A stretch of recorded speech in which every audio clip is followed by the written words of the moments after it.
Today I'm going to be pondering an apparently divisive topic, that is courtesy on the road.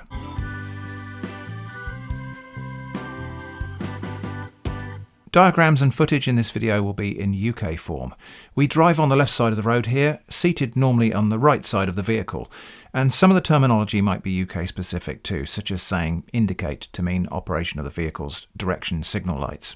Anyway, courtesy. What's so controversial about that? Well, it turns out that a lot of the things that people do with the intention to be courteous are disadvised by the highway code, and in many cases with very good reason, because the act of being courteous can sometimes create a hazard.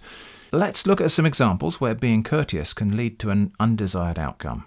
In this first one we have a T-junction. A car is waiting to turn right into the side road, and another car is waiting to turn right out of that road. Both of these drivers are impeded in doing so by a steady flow of traffic in the other lane. One of the drivers in that flow of traffic decides to offer courtesy and slows down or stops to allow a space. What could go wrong here? Well, I suppose first, surprise.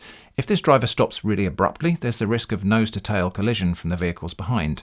In an ideal world, everyone would have left enough space that they could safely brake and avoid a collision with the vehicle in front of them, but we don't live in the ideal world, so that could happen. Of course, it would usually be resolved to be the fault of the driver behind, but arguing whose fault doesn't make it not have happened. Slightly more likely than that is ambiguity.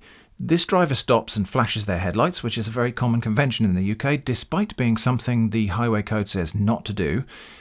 But which of the two waiting vehicles is being signalled? Most of the time, the assumption seems to be that the one waiting to pull out goes first, then the one turning off the main road. But none of what's happening here is official procedure, so people's expectations are somewhat undefined.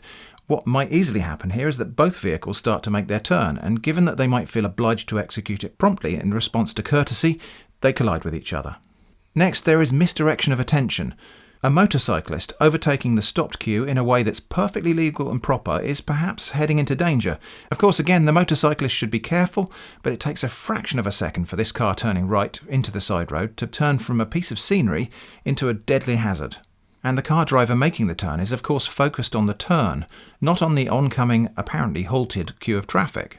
A much more common scenario where courtesy causes risk is when there are multiple lanes of traffic in each direction.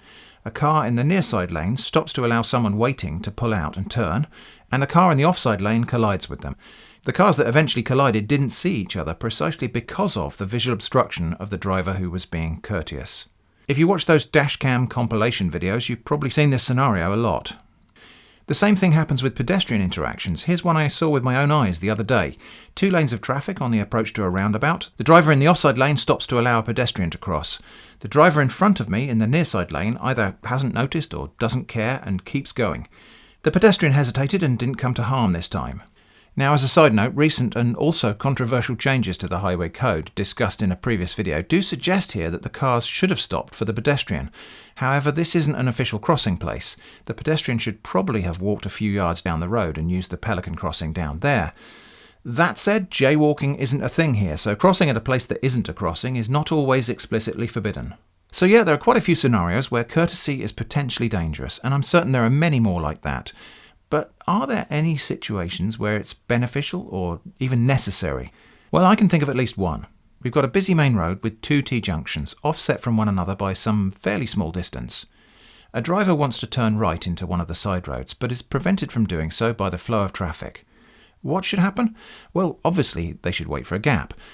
What if there isn't a gap? Well, tough. They and the queue of cars that builds up behind them just have to wait for as long as is necessary, right? Fair enough, but now one of the drivers in the flow of opposing traffic also wants to turn right into the other side road, but they can't because it's blocked by the stationary queue of cars. So they also stop and wait, which is the right thing to do. Now the stream of traffic behind the driver fills up a stationary queue that prevents the first driver from making their right turn. And what we have now is probably the simplest form of a phenomenon called gridlock. A self-defeating feedback loop where nobody can move because everyone in the system has someone in their way who also cannot move. The way this situation can be, and usually is avoided, is when the queue is filling up, someone has the presence of mind to leave enough of a gap for the driver to make their right turn. Obvious, I suppose, but that is courtesy. So this is a situation where courtesy is absolutely and unavoidably necessary. Such courtesy is sometimes made mandatory by painting a hatched yellow box on the road, which drivers must not enter unless their way to leave the box is clear. or just a keep clear zone, which is more or less the same in a slightly less formal way. But not all junctions have these, so in those situations where they're absent, gridlock might only be avoidable by a little bit of courtesy. So how do we know if being courteous is going to be good or bad? And how do we know whether or not to do it? Well, as far as I can tell, the safety of it loosely correlates inversely with the magnanimity of the courtesy. If you do something big or sudden or grandiose, it's more likely to cause a problem than if you do something trivial that was quite similar to what was already happening. So if you stop unexpectedly in flowing traffic to offer someone the road that you only have command of part of, you're asking for trouble. But if you slow down and stop just a bit short of where you were going to have to slow down and stop anyway, it's probably okay, maybe even necessary. Like nearly everything else in life, there's no absolute rule to be found.